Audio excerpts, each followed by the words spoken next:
Welcome to my channel Nora kitchen. చూడండి, నేనైతే మక్రూనీ చేస్తున్నాను. చాలా టేస్టీగా ఉంటుంది. చూడండి, గుడ్లు కూడా ఎన్ని గుడ్లు కావాలంటే అన్ని వేసుకోవచ్చు. నేనైతే 2 గుడ్లే వేస్తున్నాను. ఈ మక్రూనీ తయారీ విధానం చూద్దాం. కొలుచుకోవాలి. మక్రూనీ గ్లాస్ కానీ బౌల్ కానీ తీసుకొని కొలిచి వాటర్ వేసి శుభ్రంగా కడిగేయాలి. ఇలా కలుపుకొని కడిగి పక్కన వేసుకోవాలి. గ్లాసుకు 1.5 గ్లాసు వాటర్ వేసి ఇలా రుచికి సరిపడా ఉప్పు వేసి ఉడికించుకోవాలి. కాస్త ఆయిల్ వేసి ఇలా ఉడికించుకోవాలి. పెనం పెట్టుకొని ఆయిల్ వేసి ఎర్రగడ్డలు వేసి మీడియం సైజుగా తరిగినోటి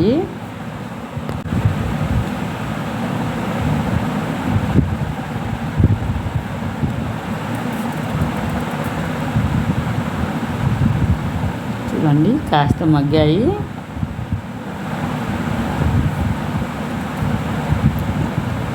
బాగా మగ్గాలి.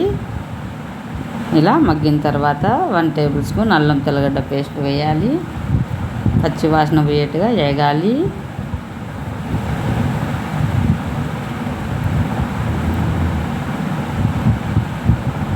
టమోటా ముక్కలు వేయాలి. మీడియం సైజుగా తరుక్కున్నోటి పచ్చి వాసన పోయేట్టుగా వేగాలి.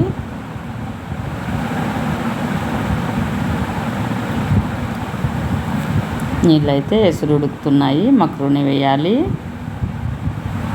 కాస్త అలా కలపాలి.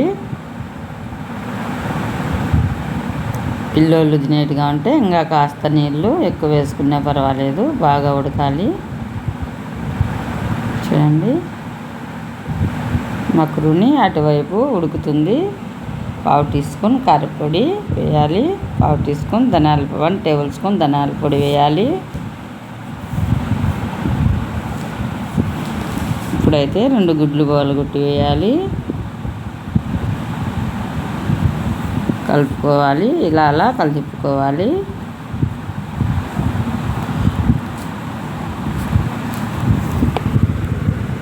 ఆప్షనల్ అండి, ఎన్ని గుడ్లైనా వేసుకోవచ్చు.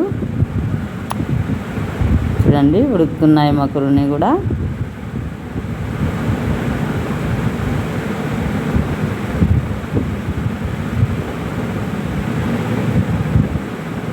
ఇప్పుడైతే ఉడికిన మక్రూనీ పొయ్యి మీద వేసుకోవాలి. ఫ్రైలో, ఎగ్ ఫ్రైలో చాలా అంటే చాలా టేస్టీగా ఉంటుంది. మంచి స్మెల్ వస్తుంది. కాస్త మగ్గనివ్వాలి. దిప్పుకోవాలి. చాలా టేస్టీగా ఉంది మక్రూనీ. ఫస్ట్ టైం నా ఛానల్ చూస్తున్నట్టయితే సబ్స్క్రైబ్ చేయండి. మరిన్ని వీడియోల కోసం లైక్ చేయండి, షేర్ చేయండి. ఇండియా, దుబాయ్ వీడియోలు వచ్చాయి చూడండి. ఇలా మీరు కూడా ఒకసారి ఇలా ట్రై చేసి చూడండి.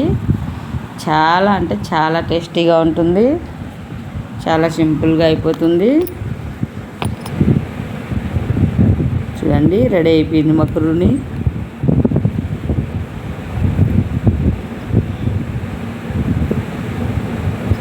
Thank you for watching video.